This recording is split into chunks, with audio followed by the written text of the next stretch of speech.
Walid, eu quero complementar aqui um pouco a pergunta do Mauro, dizer que hoje pela manhã, lá em Genebra, a porta-voz da ONU para os Direitos Humanos, a Ravina Shamdasani, ela relatou esses mesmos números que você relatou, são mais de 4 mil, ela fala mais de 4.200 pessoas mortas, mais de 1 milhão de pessoas deslocadas, fora o impasse com relação à passagem de suprimentos, obviamente, e ela faz um alerta mundial, ela diz textualmente, temos sérios temores quanto ao número de civis nos próximos dias. As operações militares não mostram sinais de diminuição.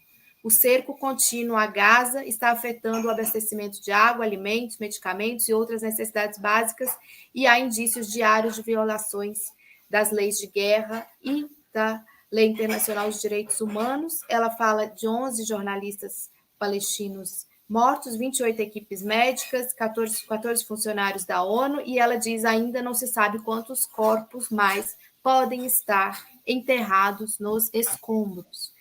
É uma porta-voz da ONU, dos direitos humanos da ONU. Ontem nós acompanhamos à noite o Conselho de Segurança da ONU, a votação não foi para frente com a resolução da Rússia, como a gente já imaginava, hoje é a resolução do Brasil. Você, como uma representante de uma organização, a FEPAL, como vocês estão observando esse funcionamento da ONU e que potencial tem essa organização hoje, as Nações Unidas, para fazer com que estanque de alguma forma essa situação? Se vocês assistem isso com algum nível de expectativa ou há desesperança? E eu queria complementar a pergunta falando o seguinte: você, como representante da FEPAL, tem sentido portas se fechando nos últimos dias, portas que anteriormente estavam abertas para a causa palestina? Obrigado, Ana. O sistema ONU, ele não é um ente armado. Tá? Nós temos que apontar para o grande inimigo da raça humana nesse momento, que são os Estados Unidos. Inclusive, neste momento, o Benjamin Netanyahu, ele é uma espécie de... Eu não gosto de usar esse termo, porque, na minha opinião, a rainha da Inglaterra não é o que dizem que ela não manda nada. Ela manda e manda muito. Mas, na visão popular, o Netanyahu, nesse momento, é a rainha da Inglaterra, que, aliás, já morreu, agora é o rei Charles, né? Mas vamos pegar a figura popular. Netanyahu, nesse momento, é rigorosamente a rainha da Inglaterra. Essa guerra é comandada pelos Estados Unidos e é uma guerra existencial da hegemonia estadunidense, do seu poderio que começa a ser preponderante no Ocidente a partir da Primeira Guerra Mundial e de domínio completo de amplo espectro, especialmente no Ocidente, no autoproclamado Ocidente, a partir da Segunda Guerra Mundial. Isso tudo está esfarelando. Né? É bom lembrar que teve uma imagem que talvez fosse inimaginável nas nossas cabeças até dias antes dela mesma acontecer, que foi o aperto de mãos entre iranianos e sauditas em Pequim. Então, esse é um movimento tectônico, geopoliticamente falando, e agora isso tudo é complementado dentro de uma cadeia de acontecimentos absolutamente lógica, ou que passou a nos parecer lógica. A de países do Oriente Médio nos BRICS, Irã e Arábia Saudita e Egito, e assim vai, né? Então, esse é um quadro que desfavorece o regime sionista, desfavorece a maquinaria estadunidense econômica de guerra, de domínio de amplo espectro. Então, a ONU, ela não tem esse... Nosso problema é o veto dos Estados Unidos. Cada munição, cada aeronave, cada sistema que assassina palestinos é dos Estados Unidos. O Netanyahu é um capitão da Polícia Militar no Brasil assassinando por lá. Não mais do que isso. Aliás, é bom reposicionar e colocar as coisas para que esses sionistas que se jactam, que rufam tambores e batem no peito, que são isso aqui, não. Estão lá assassinando crianças e pessoas inocentes, desarmadas, que mal têm um revólverzinho em casa de vez em quando. Então, neste momento, nós temos uma um porta-aviões dos Estados Unidos comandando tudo. Já no domingo, posterior ao dia 7, dia 8, uma aeronave, depois outra estadunidense dessas cargueiras, pousou com armamentos, munições, sistemas e, passando desapercebido todo mundo, instrutores. Então, os Estados Unidos assumiram essa operação e estão comandando essa operação. É claro que daí vai lá o propagandista de guerra israelense e aparece com aquele monte de estrela de 6 pontas e dá aquelas entrevistas. Claro, não é o Biden que vai dar uma entrevista, eu vou matar, eu estou chacinando, eu prendo, eu arrebento, eu mato, eu vou eliminar. Claro que o Biden não vai fazer esse serviço. Quem vai fazer isso são os assassinos profissionais, o regime sionista, e temos que falar dos sionistas sempre, e dessa ideologia nefasta e fascista. Eles é que estão fazendo isso. Veja, os números da ONU, a entrevista da funcionária da ONU, tudo isso é relevante.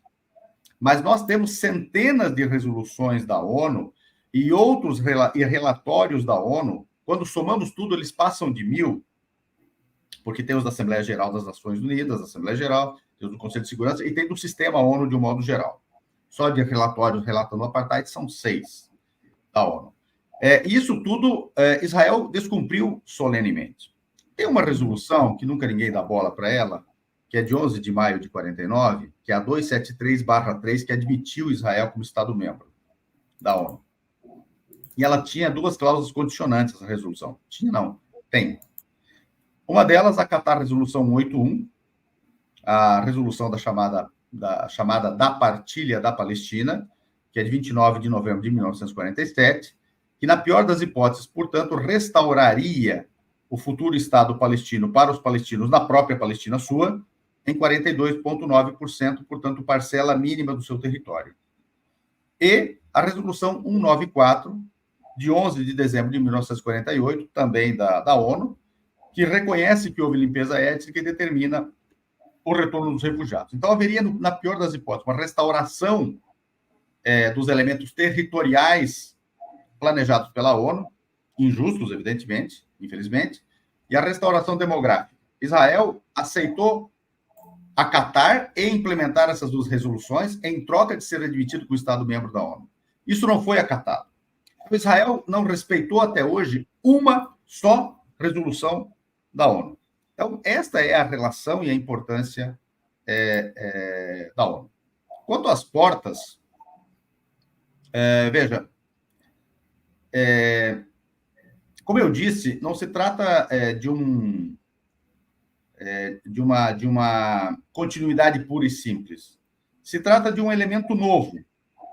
Então, por exemplo, a Globo News e o sistema Globo, de um modo geral, se ele tivesse adotado uma conduta mais equilibrada, teria imposto um padrão ao Brasil.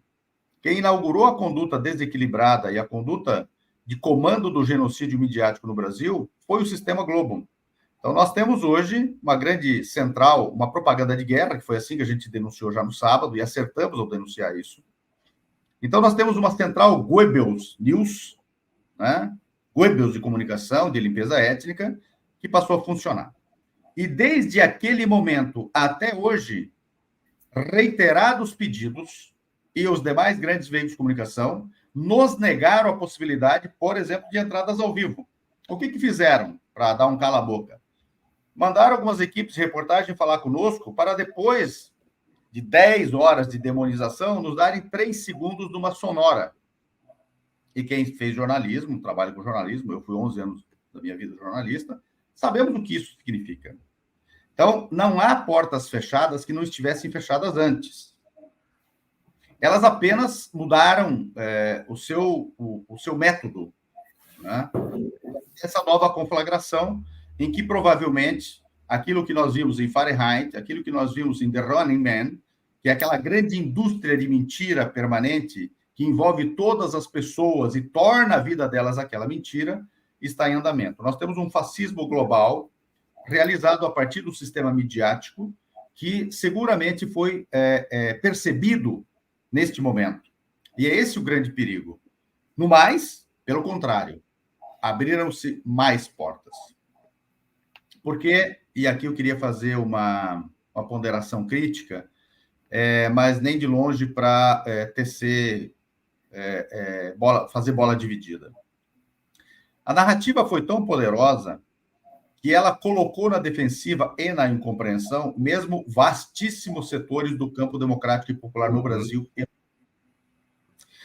E não podemos também fechar os olhos de que os veículos de comunicação não hegemônicos não têm tratado da questão palestina com a necessária adequação faz muito tempo. E tem dado uma locução muito desmedida para um setor que se diz sionista de esquerda aqui no Brasil. Esse setor sionista de esquerda aqui no Brasil é locutor oficial de Israel sob um prisma um pouco mais elegante. Nós temos aqui locutores do Likud e temos aqui locutores da esquerda sionista. Eu queria fazer uma ponderação histórica. De 1947, portanto, não a partir de 48, a limpeza étnica na Palestina começou em 18 de dezembro de 48, e de dezembro de 48 a 14 de maio de dezembro de 47 a 14 de maio de 48, quando terminaria o mandato britânico sobre a Palestina, e se autoproclama o Estado de Israel, o sionismo se autoproclama Estado e se autodenomina Israel, já havia 250 mil palestinos assassinados.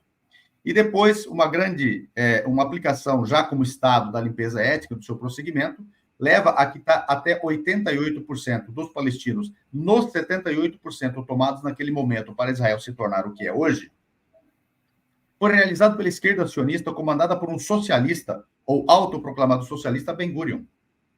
A direita israelense, ou sionista, só chegou ao poder com Menachem Begin numa coligação que se chamava Likud, se torna partido depois, elegendo Menachem Begin. Todos os crimes de lesa humanidade... 73, né? Apenas, não é isso? Hã? Em 73 só, não foi? 77. 77. A Golda Meir era trabalhista e se dizia socialista também. E foi formada na União Soviética. Os soviéticos, aliás, infelizmente, apoiaram a partilha e não só forneceram as armas essenciais para a limpeza étnica, foram armas tchecas determinadas pela União Soviética que fossem entregues pelos sionistas, inclusive aviação.